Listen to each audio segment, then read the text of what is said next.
So in our last lecture, we saw how to invoke this agent through the agent API in the Postman. And now we have to do the similar thing in our client org, which is our base org, from where we want to invoke the master org to get the recommendation whenever someone shows interest into one type of book. So for that, let's go to that org. So this is my child org, or I could say that vendor org, from where I'm going to make a call out to the master org, which has access to the data cloud and where our agent resides. Now, as we saw in the Postman, we basically have to invoke this endpoint to get the messages. Again, since we are going to build a headless agent, we don't want a real-time response that we can show to the client. So we can go with this particular endpoint, because here we will get the final response. That is what we need. So we are going to work with this particular endpoint. But if you are going to build a chat-like interface where once a user gives a prompt, you want to show the first part of the message and then keeps on increasing the message, then you can also go with the streaming API. So again, for this endpoint, we need the session ID, and for the session ID, we need to invoke this API to get the session ID by passing the agent ID. And here we knew that we need the token. So in the authorization, we were passing the access token. So to get the access token, we need to utilize these client ID, client secret, and we have to make a call out to the Salesforce get token service that will give us the token. And using that, we can first make a call out to get the session ID. And once we have the session ID, then we can make call out to this particular endpoint where we can pass the user message and it will give us the response back. So the first thing that we need to do is we need to store these information somewhere in our org as well. So what I'm going to do is I'll just take it away from this screen, and here you can store it anywhere, wherever you want to, like whatever your company is following for integration best practices. But for this example, I'm going to store it in a custom metadata.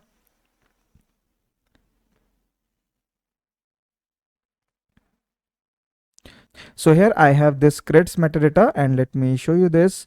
In this one, I have these custom fields.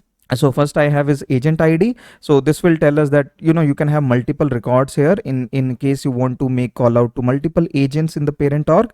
So each record in the metadata will represent one of the agent on that org. So here we can store the agent ID. Here we can store the API endpoint, which is basically the API endpoint which we had here. So this is that API endpoint that we will store here. Okay. And let me show you other fields here. Then we have the client ID, client secret, org domain, and the token endpoint from where we can get the token. So all of these fields are here. Again, if you want to have more fields, you can have that as well. But I think these many fields are sufficient. And I actually have one record here. And let me just clone it to create a new record. So we can say that headless agent.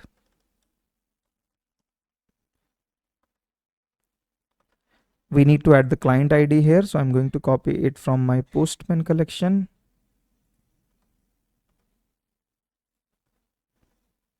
Then we need to store the client secret here.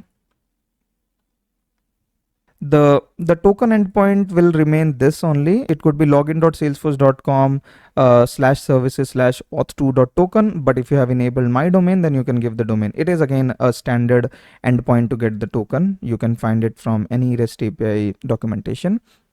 And the API endpoint. So this is the API endpoint, api.salesforce.com. And again, I'm adding more placeholders here because Einstein AI agent /v1, I'm storing till this point here.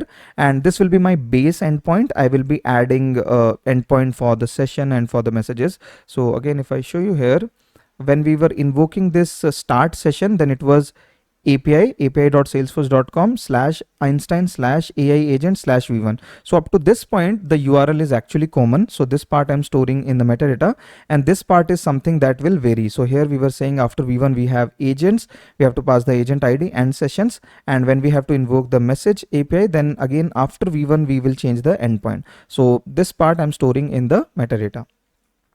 Right. And the org domain, this is my org domain. This is needed. This is needed actually when we have to get the session token. So if I show you here, when we were getting the session token in the body, we were passing the endpoint, which is basically the org domain. So this org domain we were storing here. You see this one. This is the org domain. So we need to store this as well. So that is what we have here. And here we need to copy paste the agent ID.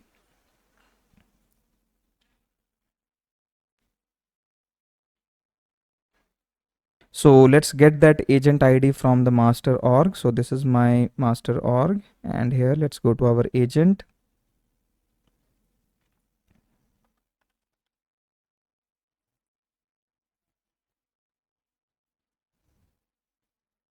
So this is our headless agent, and this is the agent ID that we need. So I can copy and paste it here. So now we have this custom metadata setup here where I have my headless agent with all the information needed to get the token, to make a call out to the API endpoint, and the agent ID also stored in this metadata. So now we are going to use this in this org. So we are going to create a Apex class. So for that, let's create an Apex class. I'm going to open my cursor IDE. I use this because it really helps me write the code really fast. You know, building LWC component is just asking my agent. It helps me build this boilerplate LWC component. So I use cursor, and if you are using VS Code or IntelliJ IDE, that's fine. We just need to create an Apex class. So here I can say that create Apex class headless agent service. Right, so the first thing that I want to do in this one, I need to store this information, whatever we have in the metadata. So you see that it actually started giving me suggestions. So I need to store the client ID in this variable. I need to store the client secret, token endpoint, API endpoint, org domain, and agent ID here. That I can do in the constructor, or maybe we can use a static block as well. So I'm just going to have a static block here.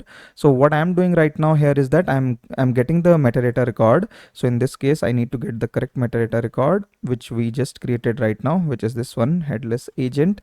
So I'll just update it here. So here you see what we are doing is we are getting the metadata record. From there, the whatever the client ID we have stored in the metadata, that I'm storing here, client secret I'm storing here, token endpoint I'm storing here, API endpoint I'm storing here, org domain is here, and agent ID is here. Now the first thing that we need is we need to get the token. So again, if you see here, to invoke this start session, we needed the token. And to get the token, we need to hit the token API service from Salesforce, which is common when you want to invoke any REST API service in Salesforce. So for that, I have actually written the code. I'm just going to copy paste here, and let's just walk through that. So here we are saying that I have this method called get token. So the endpoint would be token endpoint. This token endpoint we have stored in the metadata, and the grant type will be client credential. If you remember, in the parent org, in the master org, we have created a connected app, and this client ID, client secret is coming from that connected app, and there we have chosen client credential. The grant type we had chosen as client credential. So for client credential, we need to pass the client ID, and we also have to pass the client secret, and that's what our endpoint is. So this endpoint is what I'm going to access to get the access token. So I'm setting the endpoint here. The set method is get, and we are going to hit this, and it will give us the response body. It will be a JSON. In that JSON, we will have the access token, right? And that's the access token that I'm returning from here. So anyone who makes call out to this token method will get back the access token. But before that, make sure that this endpoint, API endpoint, token endpoint, everything is added in the remote side setting. So let's just quickly verify that as well. So let's go to the remote side setting,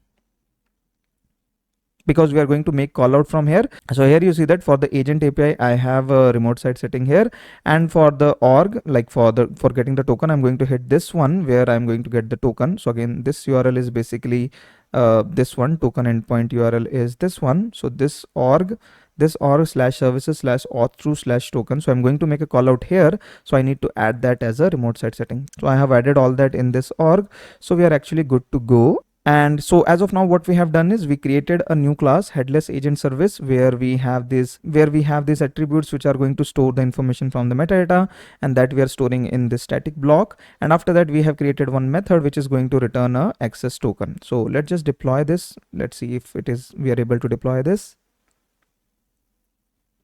Yes, so this got deployed, and now what we can do is we can actually test it out. So here I can, just run some anonymous code. Again, you can go back to your developer console, and from anonymous block you can do that, and or else you can do it from cursor as well. And you see this is intelligent enough to understand that I'm going to write this code. So I'm saying that system.debug the token headless agent service get token. So I just want to invoke this method to see that if we are getting the access token or not. If we get the access token, it is going to return it, right? So we are just debugging it if we are getting that or not. So I can just select it and Control Shift P and execute anonymous apex with currently selected text. And if everything goes well, then we should see access token here. Right, so you see this is my debug statement, the token, and we are getting the token. So the first step is working fine, which is basically to get the token. And if you remember in Postman, how we were getting it was from here we were going to the authorization and we were hitting this button, get new access token. This was giving us the access token, and that part we have done in our code as of now. So as of now, the connection between this child org and the parent org is working fine. We are able to get the access token. The next step is to get the session ID and then to make a call out to the agent, invoking the agent through the agent API. So let's see that part in the next lecture. This class I'm going to add in the resource section, so you can just refer this while writing this Apex service.